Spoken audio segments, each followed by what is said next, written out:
Thank you very much, Mahnaz. She's a real sister for a long time, and we share many things. And regretfully, she's from Iran, I'm from Saudi Arabia.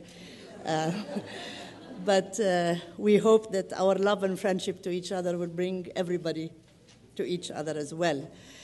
And yes, I guess our love for literature does make us see the world in a different way. But also in my time, a long time ago, there was nothing called cross like you have now, sociology of literature and things of that sort. So mine was it was an English literature Renaissance drama, actually.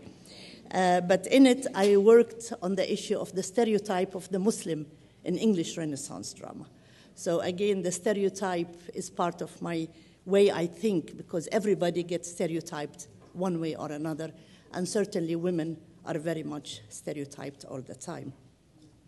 But it is a real pleasure to be here today for this 2020 vision, mobilizing for women's rights and eliminating violence against women. And when I first met Mahnaz, she invited me to come to Washington to speak about violence against women 12 years ago. So here we are, a full circle, still talking about violence against women.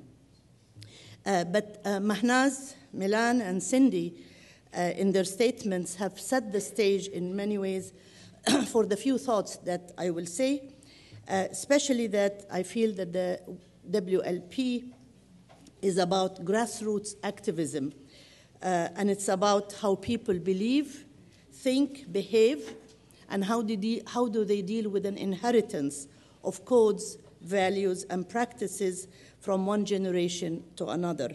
And that change is slow, and it's frustrating often, but it is sustainable if it's done the right way through engaging communities. And I believe this is what WLP is trying to do in its work. I certainly am very honored to be here, and I have been asked to speak about a topic which I care about very deeply, and I will speak about the relationship between culture, gender equality, and women's rights, and ending harmful practices and violence against women. And as Mahnaz said, we should say we have a dream. Well, when I came to UNFPA, I had a dream of introducing this link to UNFPA, and believe it or not, the resistance that I had in UNFPA to talk about culture, because they're women activists. UNFPA is very much an activist organization.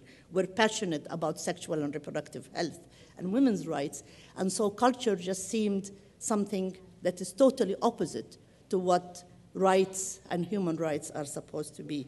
So I had a dream, and I think I'm fulfilling it slowly, hopefully, before I leave. And as an international civil servant of the United Nations, and as a person who has had the opportunity to traverse many cultures, I am really passionate about the role that culture can play in guiding, in bringing about change towards human rights. I'm also adamant about cultural awareness and engagement as a way to promote human rights and thus achieve international goals for peace, justice, and development. To some, it might sound contradictory, but if examined with depth, it does not have to be so. It depends how we view culture and how we engage communities and empower them to find their own way to bring about change. Within UNFPA, the United Nations Population Fund, we are working, pioneering within the UN system, a different approach, looking at the links, gender mainstreaming, cultural sensitivity to a human rights-based approach. Both a culture and a gender lens are required at the same time to promote human rights and bring about change in thinking and in behavior. And we have learned that understanding the cultures in which we work and being able to identify and build on positive elements within them can facilitate the identification of harmful practices and bringing about lasting change that comes from within. And I would like to make it clear that this does not mean that violations of human rights should go unchallenged.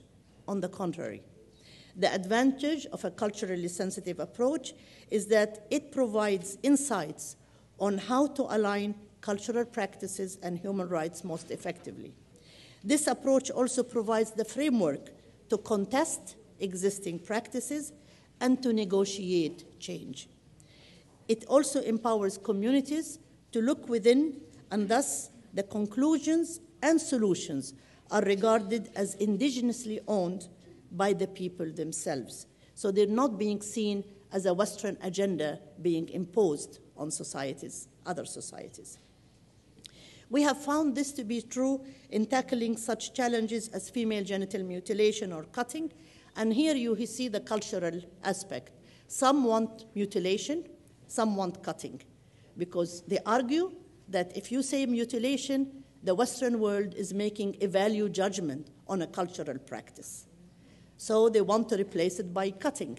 And there is a divide among women, whether it's cutting or mutilation, and so we use genital mutilation / cutting in addressing the violence against women, including domestic abuse and honor killings, and in working with partners to end prenatal sex selection.